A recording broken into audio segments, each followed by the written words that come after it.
Baby, all I want for Christmas. Oh. What it do, everybody? It's your boy Andre Sproul, and you are tuning in to the Middle of the Fence podcast. Thank you so much for taking time out of your day, whether you're listening, watching, or both. As I like to say, time is the most valuable thing on this earth because we can spend it but can't make it back. So as always, thank you for your time.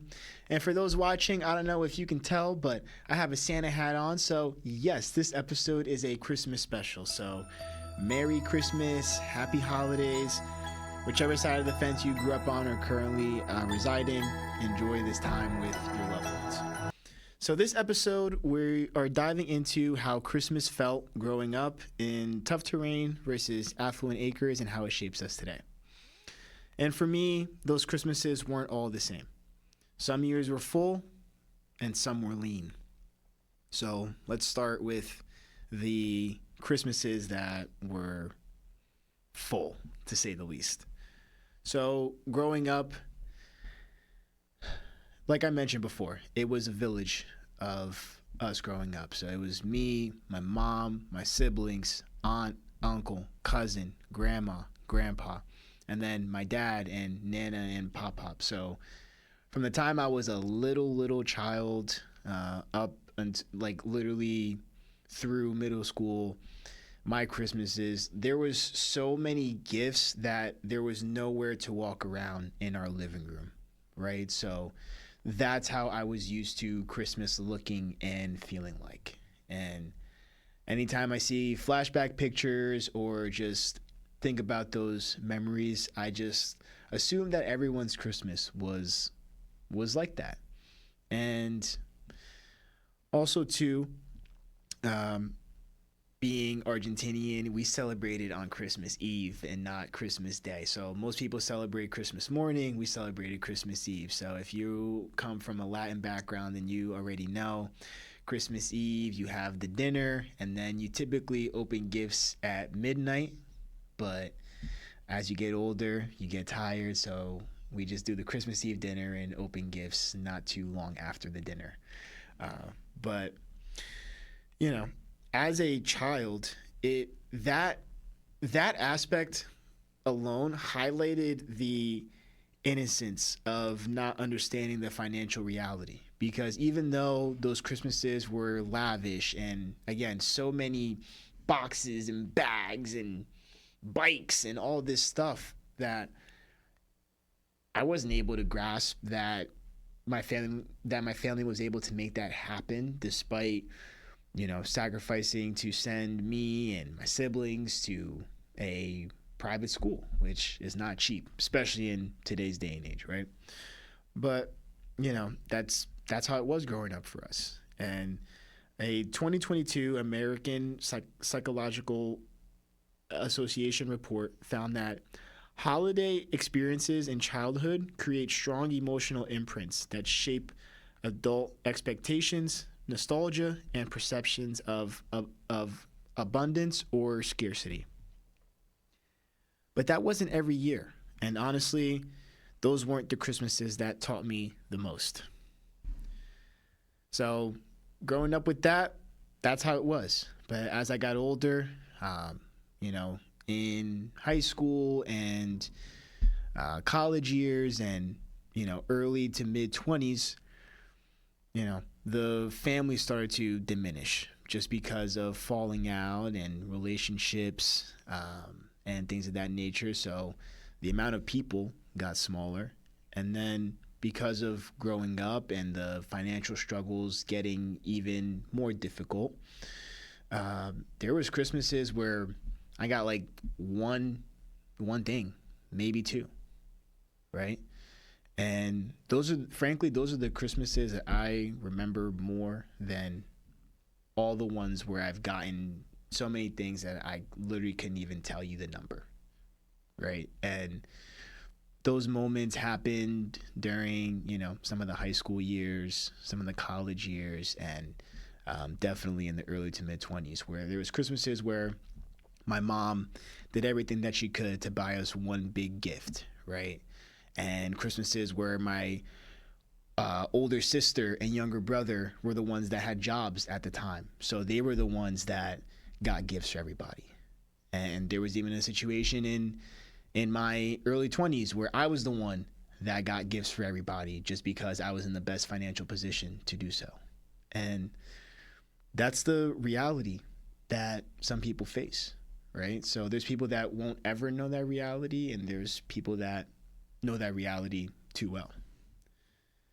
And again, like those were moments to highlight the theme of sacrifice. And just like how I mentioned as a kid, because I got so many gifts, I was naive to the sacrifices and struggles that my family were going through. But as I got older, Christmas is the time where if your family or those close to you are really struggling, that's the time that it's highlighted the most, unfortunately.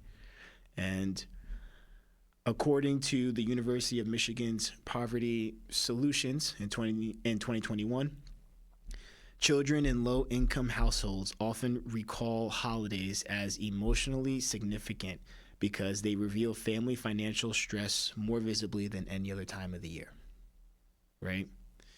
And my feelings then versus now with those Christmases where I was lucky to even get one thing, right? I felt the same, right? Like I'm grateful for it because it showed me that, it's not about the gifts. It's about being there with your loved ones and the people that love and support you the most and want the best for you. And I even had that mindset during those moments as a teenager and in my early to mid 20s because I was just used to, hey, we're making the most of what we got just from growing up on the tough terrain and seeing the juxtaposition of that on the affluent acre side, right? And those differences became even louder once school started again after winter break. So I'm going to be very, very honest with you guys here. While in high school, again, going to a private school in a very wealthy suburban area, I used to dread the day after the holidays, like that first day back at school, because everyone spoke about, getting the latest gaming console, the latest pair of Jordans, because Jordans were still hot when I was going to high school, but I'm not old, guys. We're unk yet, okay? Low-key unk because I have a niece on the way. But anyway, back to what I was talking about.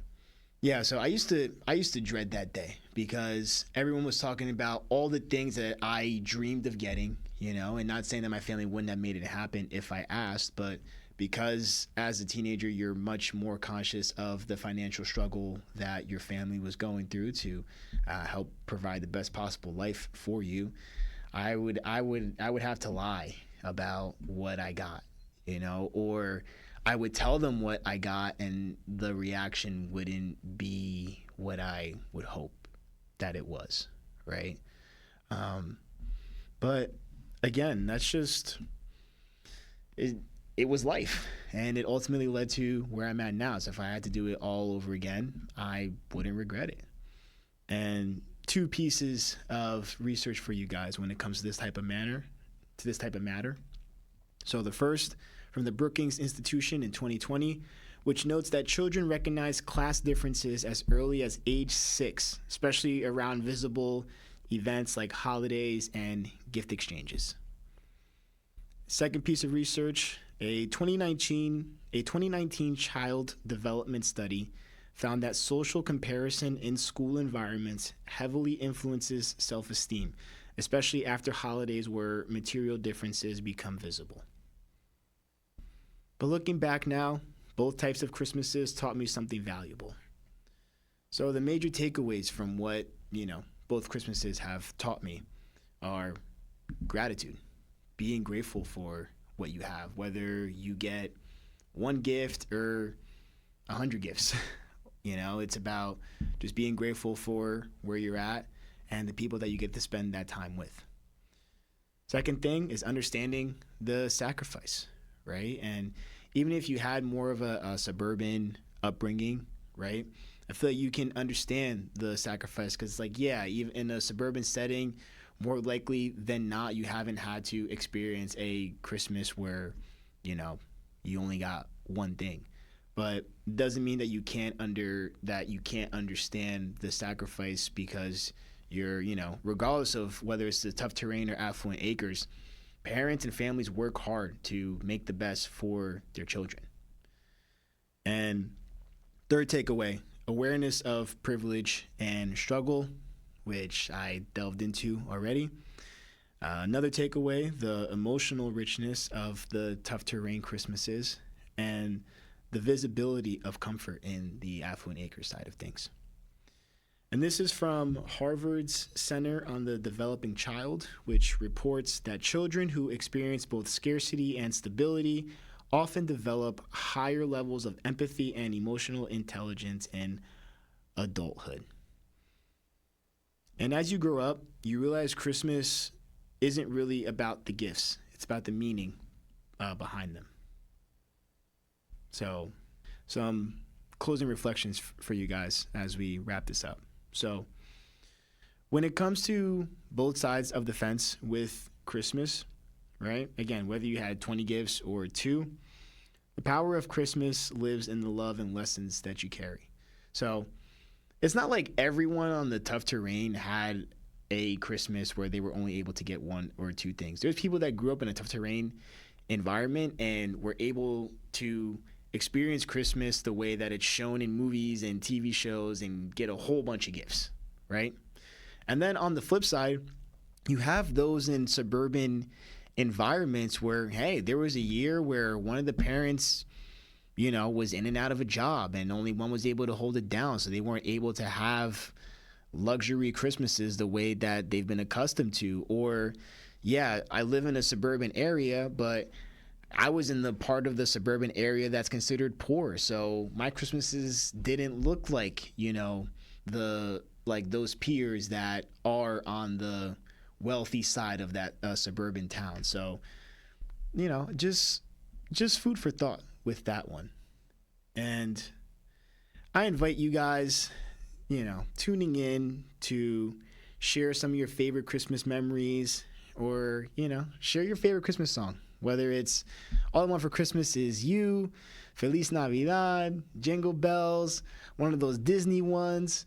My personal favorite is from Trick Daddy. You guys can look that one up. But yeah, let me know, how were your Christmases like? What were some of your favorite memories? And while we're at it, share some of your favorite Christmas or holiday tunes with your boy. So thank you guys for tuning in to this episode. And if you're feeling in the giving mood, give us a 5-star rating on your favorite podcast streaming platform, Spotify and Apple Podcasts. You can find us over there in the middle of the fence. And if you're really in the Christmas spirit, please also be sure to show us love on YouTube and subscribe, comment, like, and all that good stuff. So again, guys, thank you for tuning in to this episode, and have a safe and happy Christmas and holidays. And as always, no matter what side of the fence you grew up on, we're all more alike than we think. My name is Andre Sproul. Catch you guys next time.